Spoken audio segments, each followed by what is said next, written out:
Hello, friends. This is Dorie Clark, and we're here with our weekly Newsweek interview show, Better. And the guest this week is my friend Soulaima Gourani. Soulaima is the founder of a new startup. It's called Happioh, and she is going to tell us how she went from zero to raising $1 million for her startup without any startup experience, which is kind of exciting because I think it is an important message for all of us that I'm a longstanding fan of reinvention. And so if you want to reinvent yourself, even in a new area about which you really don't know too much to start, you can find a way to do it. And we're going to tell you exactly how. Soulaima, welcome. Thank you so much. I've been so excited to see you. And thank you for having me on your show. Absolutely. And if you are tuning in live and joining us, please feel free to type into the chat box and let us know who you are and where you are dialing in from. We want to say hello and thank you for being here. So, Soulaima, the first question that I have for you, if someone is in a similar position, if they are interested perhaps in launching a startup, or even, just tackling a new thing that they have never done before, they have basically no baseline knowledge aside from general cultural literacy. What would you recommend? Can you talk to us a little bit about how you educated yourself into your new career as a startup founder? Absolutely. I've always believed that it is actually an advantage to be an amateur, to not knowing what you're doing. There are several moments in history where it has shown that not knowing the full consequence of what you're doing is actually an advantage. Ignorance is bliss. Ignorance is a bliss, and it's really something that we don't hear much about. We think we have to study hard and bring in a lot of experience every time we reinvent ourselves, but nothing could be more wrong. What really should drive you is, of course, some kind of passion or interest, something that motivates you or inspires you, right? Because the truth is, if there is a what would you call a founder product fit, meaning if you know something about the product, or if you are passionate about whatever theme that is, that you want to launch a startup around, you're most likely going to be successful. Of course, it's not that easy, but first and foremost, be passionate about something. Maybe it's just a problem you want to fix.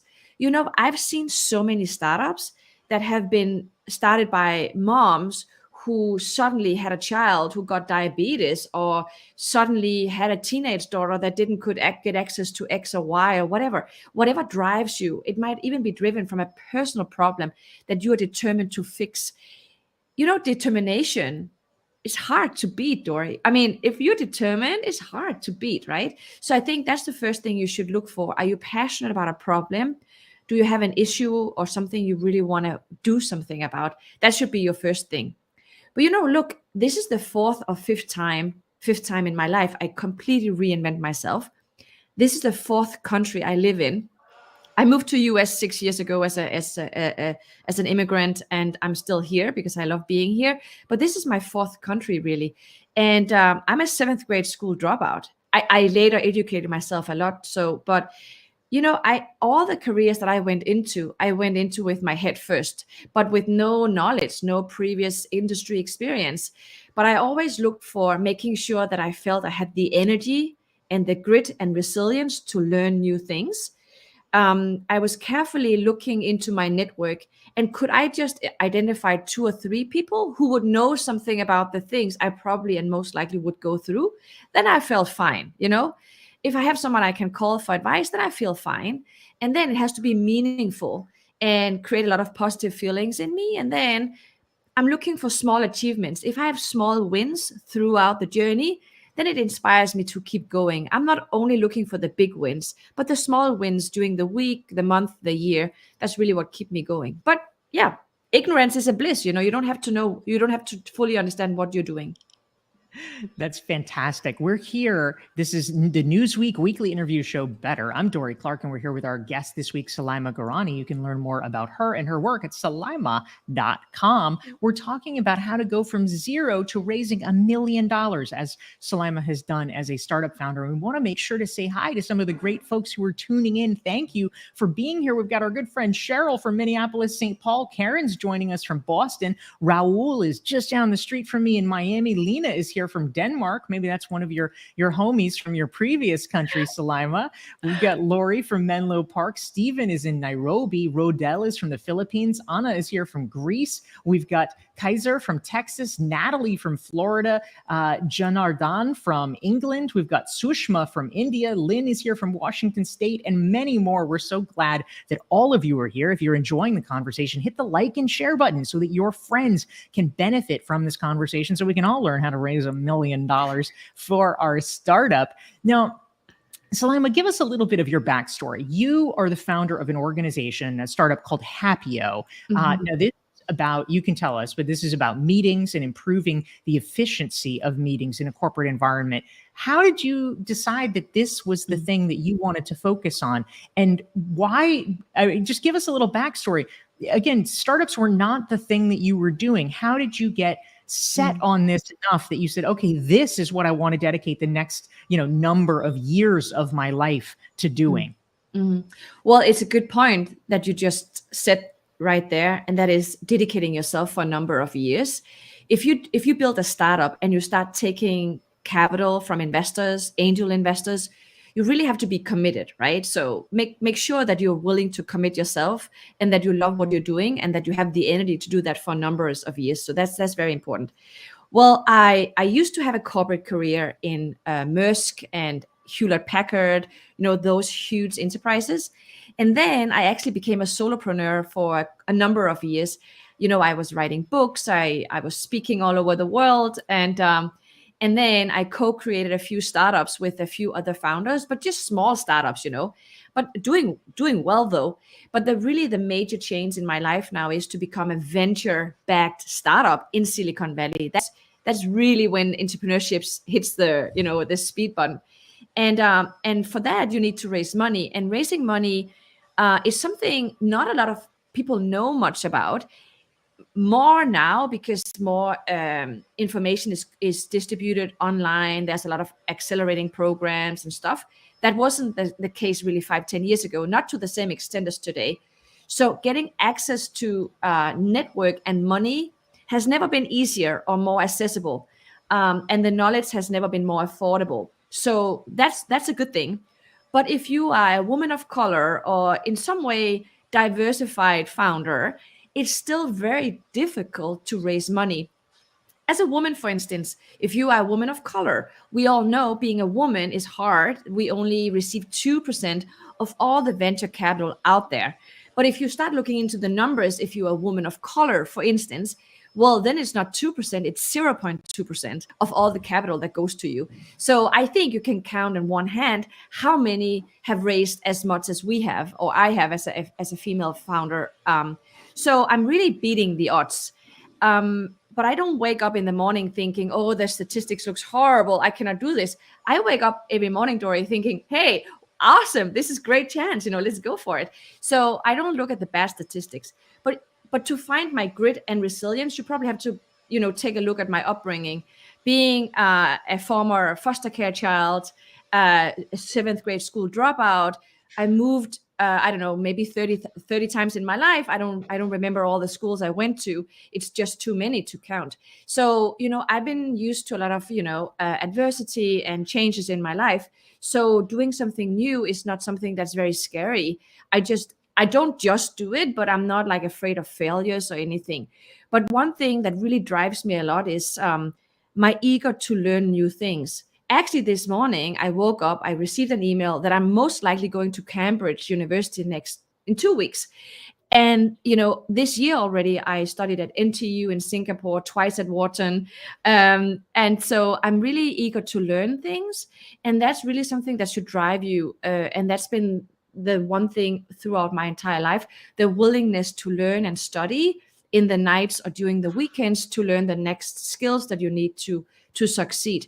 And fundraising is really a skill set. I'm sorry to say, it's not just great ideas don't get funded. Great pitches and great visions does. So you really have to understand the mechanisms in raising money, how to do it, what to say, the vocabulary. It's not so much about the network, actually, because people will find you, trust me. But it's really about getting those things straight, being fundable, understanding how to build a business that investors would like to invest in.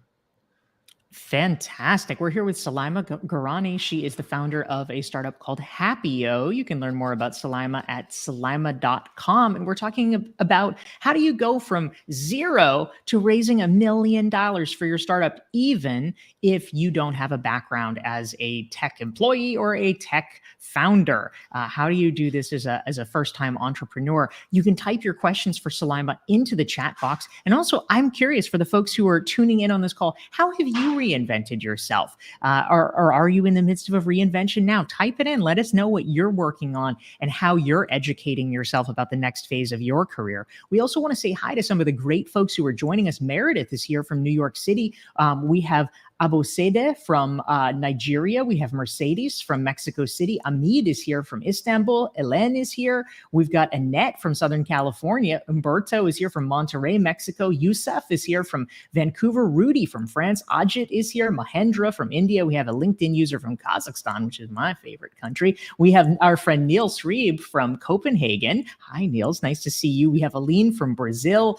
We have Adadoyan back, and Rita Marie is here from Ireland. We're so glad to have all of you and more. Type your questions for Soulaima into the chat box about how to go from 0 to $1 million in your new career. Soulaima, I want to just sort of go deeper on a conversation that we've had offline. I know that you have told me that you really had your own kind of personal educational curriculum, learning about startups, learning especially about fundraising for startups, that you were reading 1 million books, you were listening to 1 million podcasts. You really built a curriculum for yourself. Can you tell us a little bit about what that looked like? What did it consist of? And how did you actually dive in and figure out? I mean, there's a lot of sources out there. How did you understand what you needed to be reading and studying? Great question. And everything I'm going to share today is something that's affordable. It's something you can do from the comfort of your home. It's something you can do even if you're a busy single parent or you run 2 jobs or whatever. Nothing that I'm gonna share now is something that is impossible for any of us to get our hands on. First, I will say I did start a company here in Palo Alto when I just arrived, called Women Reignite. And you know my background from subscriptions and online communities, and I love educating, speaking, gathering people and all that.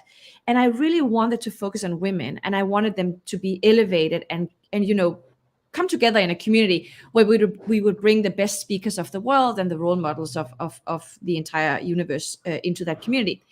And the investors actually laughed. This is just before the pandemic. And they said, why would women come together in an online community learning from, why would they do that? They have everything going on locally where they live and so this was just before the pandemic. And who would have guessed that we would be sitting in our homes for 1 year, almost 2 years, learning this way through Zoom and other platforms. So I gave up that idea, meaning it's still the same company, but I changed the name to Happioh. And I thought about how can I make women happier? How can I improve their life quality? But not by doing it that way. How can I solve the same problem, but from a perspective that is fundable? Hashtag pivot. Hashtag pivot. So, and I love software. I love how a lot of softwares have made my life funnier, easier, more comfortable. So I started thinking about, could I build a product that could save people time, help them connect with other people faster, and improve who they are at work, advance their careers. That was really what Women Reignite was all about. But same problem, different solution. So I started thinking about building software. And by all means, I'm not a technical founder. I've never coded a line in my life. And I just knew being a non-technical woman founder, probably not going to succeed that much. So I started listening to podcasts. I simply went online and said, podcast, how to build software podcast, and I listened and listened, walking day in and day out, thousands of steps, sometimes with my tears down my face, because I didn't know how to do this. And I started talking to people. I did the Y Combinator startup school, completely free, awesome curriculum. Still there, just Google Y Combinator startup school. And I took all the modules twice, and that was the basics. And then I did spend a lot of time on Clubhouse when that was really still very active. And I just tune in to everything you can imagine. How to raise your first round, how to build software, how to get the team, how to do all these things. And then I started recruiting people. Hey, do you want to join my startup? We want to free up time for busy people at scale. We want to build, and people love the idea. So here we are, 1.5 years down the road, 11 people, some of the best in the industry, and some of the most amazing investors you can even imagine in the world backing this idea. So I would say I don't know, hundreds of hours. Dorie, I was always with my headset, doing my dishes, cooking, whatever, listen, making notes, and just run through all that. And then I started taking more sophisticated classes at Wharton. They have lots of online content. You pay for that though, but really great content just to prepare me for my next round, which is my A round. Most startups never get to that space. And we already have a lead investor that wants to lead the round and 3 million committed for the next round out of 10. And, it's really, really promising. But I could only succeed with that through all the content that I listen to free. There's so much free content out there that is amazing, brilliant content. That's fantastic, Soulaima. It's such a great reminder that it doesn't take money to get the education that we need nowadays. Mm-hmm. That's the whole promise of the internet, is there is so much out there that we can access if we're just willing to do the work. And we want to say hi to some of the great folks joining us. Barbara is here from Italia. We have Sawai from the UK. We have Iris from New York/Pennsylvania. DT is tuning in from Rochester. We have Spencer joining us. Angeline is here from Montana. We've got Eugenia from Costa Rica. Maureen is tuning in. We're so glad all of you are here. And Annette had a question for you, Soulaima. She wants to know, can you tell us a little bit more about your daily routine when you're in learning/pitching/fundraising mode? There's obviously a million things you could be doing. You could be pulled in a million directions. How do you stay focused? And what is your routine for making that happen? Oh, that is the best question, because here's the thing. I would almost say 80% of your likelihood of succeeding is really down to how you cope with yourself. So, and this is not even a joke, like 80% is determined by you. So I like to be what I call mentally sober. Sober means from the moment I wake up, what do I think? What do I read? What do I listen to? How do I speak to myself? What kind of conversations do I have with my family? What is my expectations of the day? The mental preparation is really something we don't talk enough about. If you feel great, if you are great, more great people will get starting, being attracted to you, to your energy. People will start talking about you. Hey, who's this person? She's doing something really exciting. Be positive on social media. Don't let yourself be captured in some rabbit hole, some negative. You really have to be mental sober. Think about nutrition. I eat healthy. Before this podcast this morning, I exercised 30 minutes just to keep it going. Really get your rest, get sleep. Try to stay away from, the unhealthy habits, watching too much TV, eating too much sugar, being with negative people. And when you look at, I only have 24 hours a day like everyone else, but what I accomplish throughout a day without feeling stressed is just remarkable, because I optimize and I have this flow of listening and learning, even 2-3 minutes sometimes when I brush my teeth, just put something, maybe a little TED talk about something, or just have it as a constant backdrop in your life. Lessons, sessions. I don't know about you, but try to avoid scrolling on social media just for entertainment. Why don't you read a quick article on Medium or Forbes or whatever? You can even have it read out aloud for you if you prefer that with software. So, and those small nuggets, when you bring all that together, it's thousands of hours of education yearly. So yeah. And my evenings, I still, I study. I'm 47. My children, when they come back from home, when they study and they come in and ask for whatever, a snack or whatever, I'm studying. I'm trying to pass exams online for the time being at Wharton, right? And it's so funny how the entire family is impacted by that, eager to learn, eager to do. I'm not an overachiever. I am maybe a little bit, but I'm not super brilliant. I'm not smarter than anyone, but I do put in the work. I do put in the hours of learning the next skill that I know I need to help. I need to know. I don't like to be in the mercy of other people's competences. I will never become a programmer or engineer. I gave up on that, but I certainly can learn pretty much anything else, really. So good. I love that. We're here with Soulaima Gourani. She is the founder of the startup Happioh, and you can learn more about Soulaima and her work at soulaima.com. And we are talking about how to go from not being a technical founder, not being immersed in the tech world, to creating your own startup that has raised $1 million. I love this. Sawai from the UK, he says, I joined the session by accident and now I'm hooked. Can't afford to leave. Thank you so much. We're so glad to have you and everyone else here. And if you want to make sure your friends are benefiting from this as well, hit the like and the share button on your social media channel so that other people can benefit from Soulaima's wisdom as well. We want to say hi to Eddie, who's tuning in from the Netherlands. Umberto is here. Rena is joining us from the United Arab Emirates. We love having all of you, and please feel free to type your questions for Soulaima into the chat box. A great one came through, Soulaima, from Sushma. And she says, a founder might have a great idea, but how do you actually turn that into a vision that other people will understand? You were talking about the importance of pitching, of creating a pitch that, the financiers, the venture capitalists, and the angel investors would bite for. How do you actually take this kind of nascent idea that almost every startup founder has and turn it into something that is a compelling vision to others? What are your thoughts about that? Well, the first thing is it's so easy to be focused too much on solving the problem, right? Like, for instance, I love process optimization. That's what Happioh is about, right? We're freeing up time for people, not only in meetings, but primarily when they meet other people. Because, we make decisions, we decide on action items, we distribute those, and it's really an optimization tool. It's kind of nerdy, but it's not very sexy, right?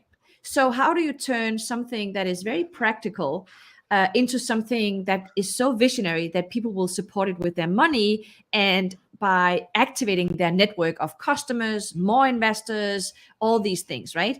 It's by creating a vision of how life will be if everyone uses Happioh, if everyone uses your product. There's a life before you launched your product and a world after you launched the product. And that world after you launch your product, you will save millions of people's life, or thousands of people will be more happy, or whatever. Or hundreds of millions of dogs will now survive cancer. Whatever your vision is, you have to be bold enough, and that takes a little bit of courage to put yourself out there and say, well, because of our product, millions of people, we claim that, will save 4 hours weekly. What do you do with that time? We have no opinion about that, but we're going to free up time for you at scale, right? That's a vision, and really making sure that people can relate to that vision. And you can only relate with people who have the same problem, a similar interest, or whatever. So don't expect everyone immediately jumps on your idea. Let's take Elon Musk, for example. He's very relevant right now since he bought Twitter. Not everyone wants to live at Mars, right? I'm sure a lot of people don't even think that's, maybe not possible or whatever, but it's so visionary that people will throw millions of dollars, actually billions, into his hands because it's so bold. Every investor or angel investor wants to sit around the dinner table somewhere and saying, hey, listen, I support this founder. She's a 7th grade school dropout. She's an Arab Danish founder. She moved to Silicon Valley, wanted to, free up time for people at scale. She's going to build a revolution of how people connect at work. I'm supporting her. You see, that's something that is so exciting that they can't help sharing with other people. That's really when you create the word of mouth. But the first thing is, do you dare to put yourself out there and create something that is so big that even you get a little scared about saying it? So true, Soulaima. That's fantastic. There's power in having a big vision, and there's also power in having the right mentors. And Umberto has a question for you. He wants to know, what's your opinion about mentors? Do you have mentors? How did you find them? How did you cultivate them? Is it essential to have mentors if you're going to be successful in this? Oh yes, right now I'm the face of Happioh, but if you look at Happioh, hundreds of people have put in hours, network, word of mouth, money, all these things. So I'm just a friction of the reason why we are successful. But yes, mentors are very important, and you have to seek out the right mentors. There has to be kind of a mentor founder fit. There has to be someone who know or at least sympathize or can empathize with the journey you are on. So for me, it's very helpful to talk to immigrant founders who are immigrants themselves. Men, women, doesn't matter too much, but someone who have been fighting against a lot of those biases or odds that you are up against. To be frank, some people who don't have those, have not had those obstacles, might not really know what you have to go through. Also, it's nice to have a mentor who's. So I have a few mentors, few female mentors who already IPO'd, who are already running public companies. They are 7 years ahead of me. Let's be honest here, at least 7 years ahead of me, I think. It's good to have them on the side so that you make the right fundamental steps from the beginning, because you can actually build your startup. You can put it on a path for success or for failure. So you really have to understand the fundamentals of building a future unicorn. That's actually a thing. That's one thing. But throughout the process, you need to work with people who still remember the hustle, who still remember what it feels like to being paid almost less than $30 an hour and not having a lot of resources, and that still knows the hustle of, or really understand and still remember that hustle. So make sure you have different degrees of mentors. So my point is, someone who can associate themselves with you, understand what you're going through. It's nice if they can have some industry knowledge, and they exactly can forecast what you're going to go through. And then of course they have to be accessible, right? They have to be someone who wants to pick up the phone. If you leave a message, they call you back. They have to be engaged with you. It's not the same as advisors, though. Advisors are usually experts that you maybe cannot pay in the beginning, so you give them a little bit of equity. You select them because they add valuable knowledge that you elsewise would have to pay for. So mentors and advisors, I think, some might disagree, I think are two different things, but mentors are people who help you on your journey. Love that. Great answer. We're here with Soulaima Gourani. She is the founder of the startup Happioh. And if you want to learn more about Soulaima herself, you can go to her website. It's soulaima.com.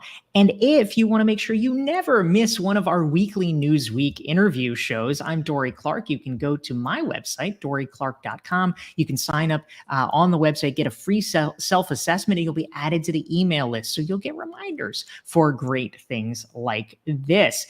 And we have time, Soulaima, for probably just one more question about how to go from zero to raising $1 million as you have done with Happioh.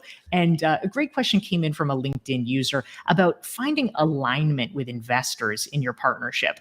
We know that sometimes investors, they may not even really see the vision that a startup founder is putting forward, but B, sometimes it's out of alignment. Sometimes their goals are different. Sometimes the way they think the business should be run or the goals of the business should be different. How do you stay in tune with your investors and make sure you are on the same page with these important people in your life? Oh, that's a great question. I'll make it brief. The very first investors you get are probably most likely angel investors. Those are the people who can throw in $25,000, $50,000, $75,000. There's a bunch of them out there. It's actually a very vibrant community. Angels are super amazing because they invest in you. They know your product might change several times, and they don't really disrupt your day-to-day business. So angels are amazing. When it comes to VCs, they have an investment thesis. They are very industry specific. They are stage specific. So we are pre-seed, seed, A, B, all the stages. Make sure that you only pitch or only talk to investors who invest in your industry, in your stage, because you don't want to waste time. It's too valuable to waste time. If they invest more than $250,000, usually they can actually ask for a board seat. Most VCs will not do that very early on because you don't need a board, but they can. So just be aware, if you start accepting larger checks, they have a say.